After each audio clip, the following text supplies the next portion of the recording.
Hi, this is Llyn Hunter, Llynhunter, storyboard artist for animation and illustrator, and today I'm going to do another perception exercise. I'm using a Pigma Graphic #1 pen today. That's the tool I pulled out. You'll notice this one's pretty old. This one, you can tell it's kind of beat up, which will tell you that the Pigma pens last a pretty good long time.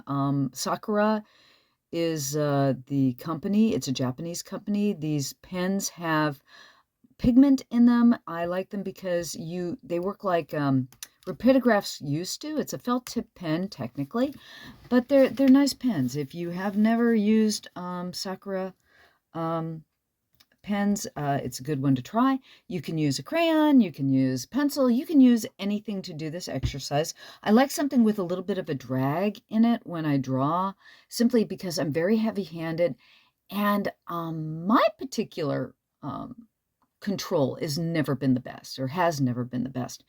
And this is just one of the tools I like to use. What we're doing today is we're going to learn a little bit about drawing circles and how to basically get in the habit of figuring out where you're placing your lines. A lot of people have troubles drawing circles. One of your basic ways to draw a circle, we've been talking in the past about drawing squares, trying to think about, okay, how to draw a straight line, thinking about drawing a perfect L. So you think about drawing this line the same distance as this line. And you can use non-visual points. It's like here you can see a diagonal there. If you mentally see an invisible diagonal there, you can look at the distance from here to here, and here to here, and here to here. So you're looking at how these different points in space relate to each other to figure out, okay, there's no real point here, but they're like invisible points that you can see. And you try to imagine, you can see there's a line between this point and this point.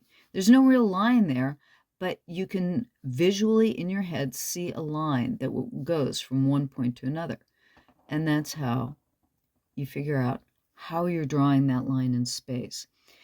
And this is once you start working a lot in pencil, I mean, ever since you were a child, you've probably been playing with these ideas and you didn't really understand them, or you didn't focus on them. And it's kind of like putting a name to a fear. When you're afraid of something, if you find out what that fear is and you give it a name, like I'm afraid of heights, well, then you can start working on what it is that makes you afraid of that height. And that's kind of the same thing with drawing. When you start learning about where you're placing things in this invisible area, we're putting something solid and concrete in an invisible area. Now, circles are tough to do.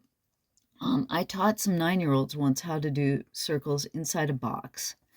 And it's my easiest way to teach you to draw a circle is you draw a box. Learning how to draw the box is the first thing. And then you divide the box into half segments. And then you draw an arc from segment to segment, segment to segment, segment to segment, segment to segment.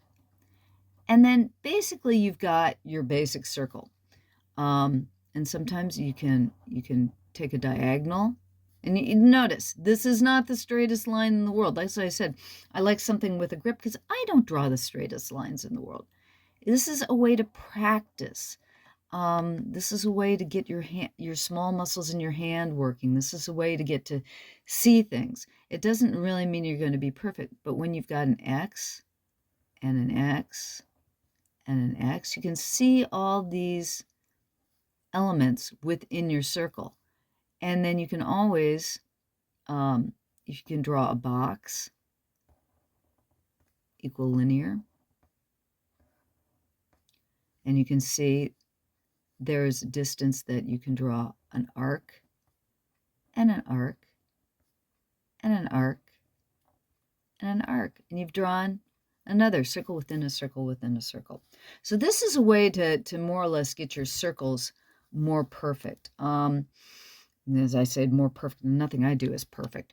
But it's a way to get a feeling in your hand for, drawing circles. Another way, this is something that they used to do in grade school that they don't do anymore, because we don't do handwriting practice anymore. I'm drawing 2 straight lines here. And again, okay, how straight is that line? It's not terribly straight. And so they're kind of like wavy, and, the balance, I wasn't real careful about my distance from here to here and my distance from here to there. Yeah, let's do another one. Okay. Let's do this more perfect. Okay. So you've got your square Post-it here, and I'm going to put a dot here. So I'm estimating that line, and I'm going to do a dot right about there. Again, I'm going to do a dot here. So I'm estimating this distance, and I'm seeing that distance about here over there. And I've got to draw a long line that's going to be breakable. So let's put another dot here. And again, I'm measuring this distance and this distance, this distance and this distance. And I'm going to, this is about center here. And I'm measuring, again, kind of visually measuring from here to here and here to here, and saying, okay, what's this distance? What's this distance from here to here? So the thing is that you can always do some guesstimating distance like this to figure out, am I drawing a more or less straight line? And nah, it's not perfect, but it's close. And that's what, you're trying to teach yourself, estimating distances. So yeah, this one's looking a little wide. I probably should have put it right about there more. And you can do something like that too. This is not meant to be a picture. It's meant to be, you're learning how to estimate distances. And by using a small pad, like a square Post-it pad like this, the pages are important. Nothing here is important. It's just to teach yourself an eye. And in grade school, we used to do the dots along the page, so you could do for forming letters. So there's a center line. But what you used to do in grade school, and I think I made this area a little bit too big. I'm going to make it a little bit smaller. So I'm going to divide these two in half too. And again, this is a way of developing your perception, trying to make those lines as equal in distance from each other. And you can tell my lines are shaky. I'm not perfect. But what I want to do, one of the things to work on circles is to do, we used to do this a lot when we used to do more cursive writing, where you just go over and over, and you just make curlicues so that you get that feeling in your hand of doing curves. You used to do, we're basically doing O's. And see, I'm not perfect. I can do things wrong. Okay. And this used to be something this was a practice that you used to do in second grade. They don't do it anymore because you were doing your O's. You're practicing doing your O's. And that's another way to do circles. Practice doing the O in your handwriting. But if you want to do it this way, you can do it down here. And you can do it the other way. Do it forward too. And what this is doing, besides being a fun doodle, you can do this while you're on the phone or you're sitting doing something. This basically develops the control in the small muscles in your hand. So it's like if you want to do O's all day, like that.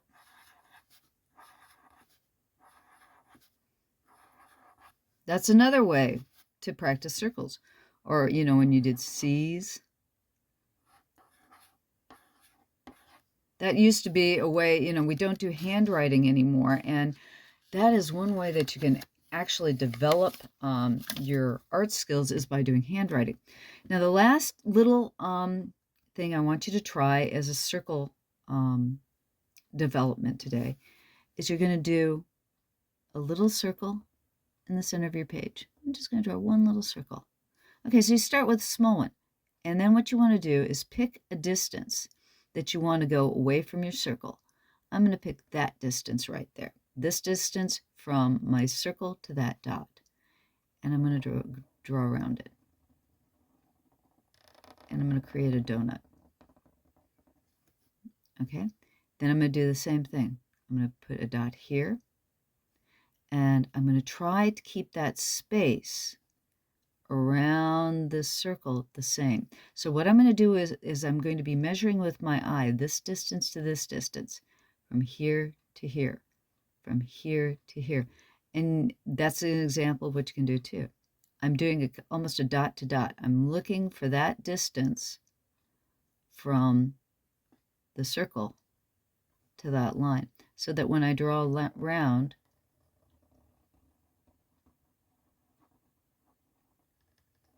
that distance is all the same. Now, I put those dots down physically. What you want to try to do is mentally put those dots down. So instead of, okay, I'm going to say I'm going to make my circle that wide. But instead of putting each one of those dots down around that circle, I'm going to try to measure with my eye as my pen goes around this distance from here to here.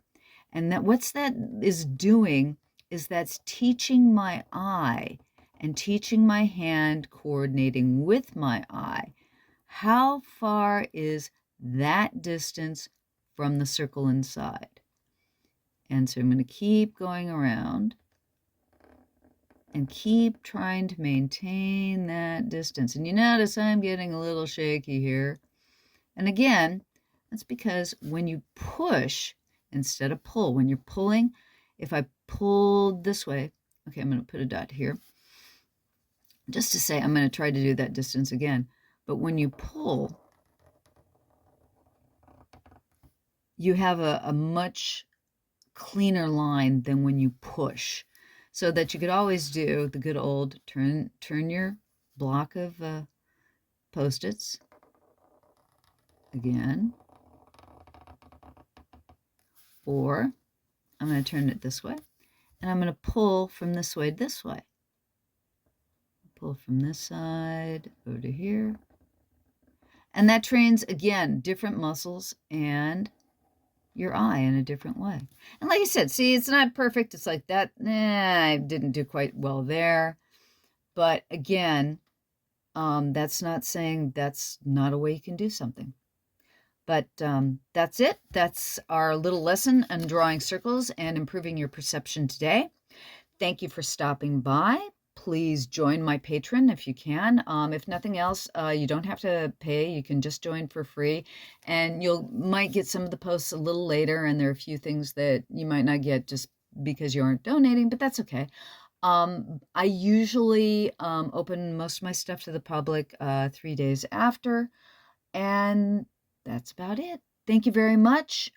Please subscribe, join my Patreon, and come and watch the next one. Thank you very much. Again, Llyn Hunter, have a great day.